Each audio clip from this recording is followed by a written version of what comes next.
महाभारत आदि पर्व आस्तिक पर्व द्वात्रिंशोऽध्यायः। गरुड़ का देवताओं के साथ युद्ध और देवताओं की पराजय। उग्र श्रवाजी कहते हैं, द्विज श्रेष्ठ, देवताओं का समुदाय जब इस प्रकार भांति भांति के अस्त्र शस्त्रों से संपन्न हो युद्ध के लिए उद्यत हो गया, उस समय पक्षीराज गरुड़ शीघ्र ही देवताओं के समीप जा पहुँचे। उन अत्यंत बलवान गरुड़ को देखकर संपूर्ण देवता कंपित हो उठे। उनके सभी आयुध परस्पर आघात प्रत्याघात करने लगे। सौतिरुवाच ततस्तस्मिन् द्विजश्रेष्ठ समुदीर्णे तथा विधे गरुडः पक्षिराट् तूर्णं संप्राप्तो विबुधान् प्रति तं दृष्ट्वातिबलं चैव प्राकम्पन्तासुरास्ततः परस्परं च प्रत्यग्नन् सर्वप्रहरणान्युता। वहाँ विद्युत और अग्नि के समान तेजस्वी और महापराक्रमी अमेयात्मा भौमना अर्थात विश्वकर्मा अमृत की रक्षा कर रहे थे। तत्र चासीदमेयात्मा विद्युदग्नि समप्रभा भौमना सुमहावीर्यः सोमस्य परिरक्षिता। वे पक्षीराज के साथ 2 घड़ी तक अनुपम युद्ध करके उनके पंख, चोंच और नखों से घायल हो उस रणांगण में मृतक तुल्य हो गए। सतेन पतगेन्द्रेण पक्षतुंड नखक्षतः मुहूर्तमतुलं युद्धं कृत्वा विनिहतो युधि।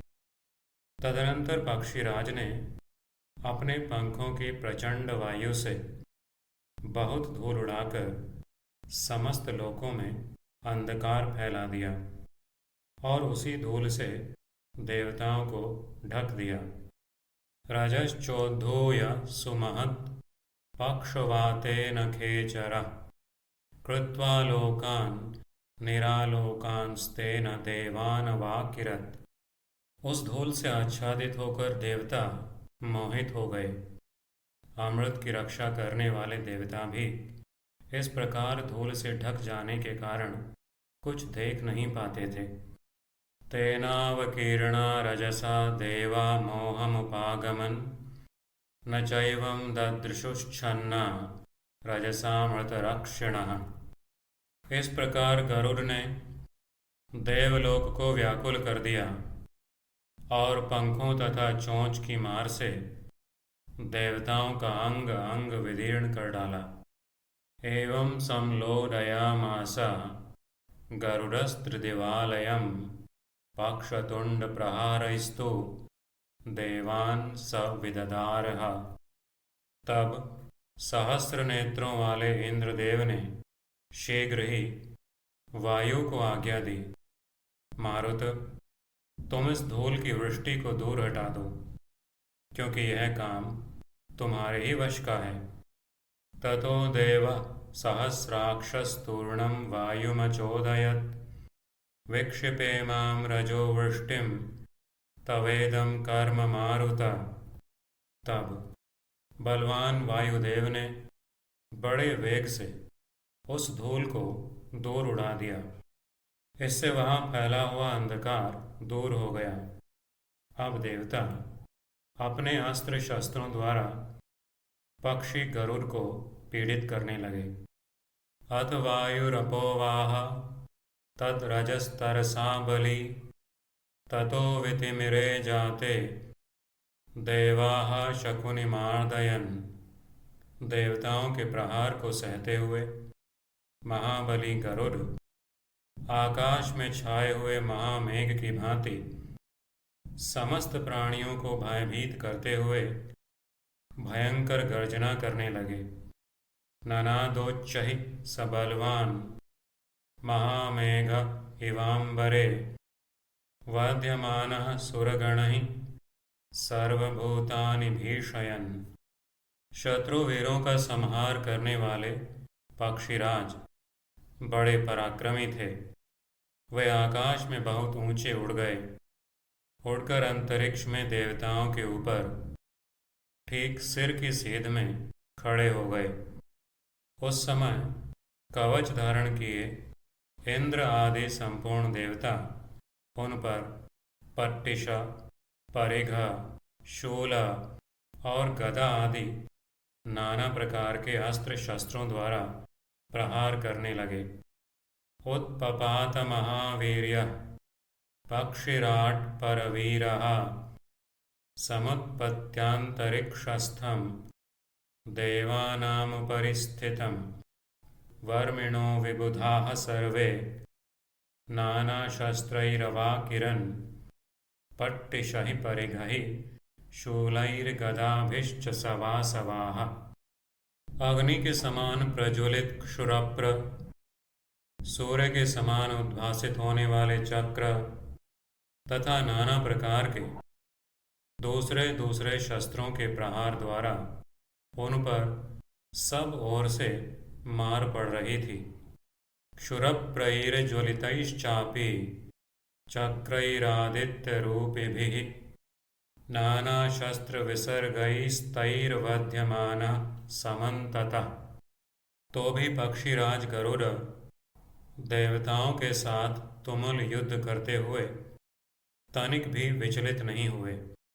परम प्रतापी विनतानंदन गरुड़ ने मानो देवताओं को दग्ध कर डालेंगे इस प्रकार रोष में भरकर आकाश में खड़े खड़े ही पंखों और वक्ष के धक्के से उन सबको चारों ओर मार गिराया। कुर्वन् सुतुमुलं युद्धं पक्षिराण्ण व्यकम्पत निर्दहन्निव चाकाशे वैनतेयः प्रतापवान् पक्षाभ्यमुरसा चैव समन्तात् व्याक्षिपत् सुरान्। गरुड़ से पीड़ित और दूर फेंके गए देवता इधर उधर भागने लगे। उनके नखों और चोंच से क्षत विक्षत हो वे अपने अंगों से बहुत सा रक्त बहाने लगे। ते विक्षिप्तास्ततो देवा दुद्रुवुर्गरुडार्दिताः नखतुण्डक्षताश्चैव शुश्रुवुः शोणितं बहु। पक्षीराज से पराजित हो साध्य और गंधर्व पूर्व दिशा की ओर भाग चले। वसुओं तथा रुद्रों ने दक्षिण दिशा की शरण ली।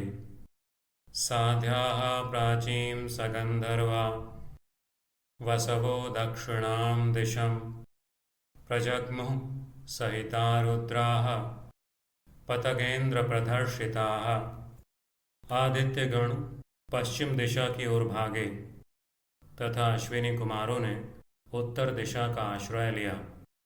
ये महापराक्रमी योद्धा बारंबार पीछे की ओर देखते हुए भाग रहे थे। दिशं प्रतीचिमादित्या नासत्या उत्तरां दिशं मुहुर्मुहुः प्रेक्षमाणा योध्यमाना महौजसा। इसके पश्चात आकाशचारी पक्षीराज गरुड़ ने वीर अश्वकंदा, रेणुका, शूरवीर क्रथन, तपन, उलूक, श्वसन, निमेष, प्ररुज तथा पुलिन इन 9 यक्षों के साथ युद्ध किया। अश्वक्रंदेन वीरेण रेणुकेन च पक्षिराट् क्रथनेन च शूरेण तपनेन च खेचर उलूकश्वसनाभ्यां च निमेषेण च पक्षिराट् प्ररुजेन च संग्रामं चकारपुलिनेन च। शत्रुओं का दमन करने वाले विनता कुमार ने प्रलय काल में कुपित हुए पिनाकधारी रुद्र की भांति क्रोध में भरकर उन सबको पंखों, नखों और चोंच के अग्रभाग से विदीर्ण कर डाला। तान पक्ष नखतुंडाग्रैरभिनत विनता सुता युगान्तकाले संक्रुद्धः पिनाकीव परंतपः। ये सभी यक्ष बड़े बलवान और अत्यंत उत्साही थे। उस युद्ध में गरुड़ द्वारा बारंबार क्षत विक्षत होकर वे रुधिर की धारा बहाते हुए मेघों की भांति शोभा पा रहे थे। महाबला महोत्साहास्तेन ते बहुधा क्षताः रेजुरभ्रघनप्रख्या रुधिरौघ प्रवर्षिणः। पक्षीराज उन सब के प्राण लेकर जब अमृत उठाने के लिए आगे बढ़े, तब उनके चारों ओर उन्होंने अग्नि प्रज्वलित देखी। तान कृत्वा पतग श्रेष्ठः सर्वानुत्क्रांत जीवितान अतिक्रांतो मृतस्यार्थे सर्वतोऽग्निमपश्यत। वह अग्नि अपनी लपटों से वहाँ के समस्त आकाश को आवृत किए हुए थी। उससे बड़ी बड़ी ज्वालाएं उठ रही थीं। वह सूर्यमंडल की भांति दाह उत्पन्न करती और प्रचंड वायु से प्रेरित हो अधिकाधिक प्रज्वलित होती रहती थी। आवृण्वानं महाज्वालमर्चिभिः सर्वतोऽम्बरं दहन्तमिव तीक्ष्णांशुं चंडवायु समीरितम। तब वेगशाली महात्मा गरुड़ ने अपने शरीर में 8,100 मुख प्रकट करके उनके द्वारा नदियों का जल पी लिया और पुनः बड़े वेग से शीघ्रतापूर्वक वहाँ आकर उस प्रज्वलित अग्नि पर वह सब जल उड़ेल दिया। इस प्रकार शत्रुओं को ताप देने वाले पक्षवाहन गरुड़ ने नदियों के जल से उस अग्नि को शांत कर अमृत के पास पहुँचने की इच्छा से एक दूसरा बहुत छोटा रूप धारण कर लिया। ततो नवतिर्मुखानां कृत्वा महात्मा गरुडस्तरस्वी नदीः समापीय मुखैस्ततस्तैः सुशीघ्रमागम्य पुनर्जवेन ज्वलन्तमग्निं तममित्रतापनः समास्तरत्पत्ररथो नदीभिः ततः प्रचक्रे वपुरन्यदल्पं प्रवेष्टुकामोऽग्निमभिप्रशाम्य। इस प्रकार श्री महाभारत आदि पर्व के अंतर्गत आस्तिक पर्व में गरुड़ चरित्र विषयक 32वां अध्याय पूरा हुआ। इति श्री महाभारते आदि पर्वणि आस्तिक पर्वणि सपर्णे 32 अध्यायः।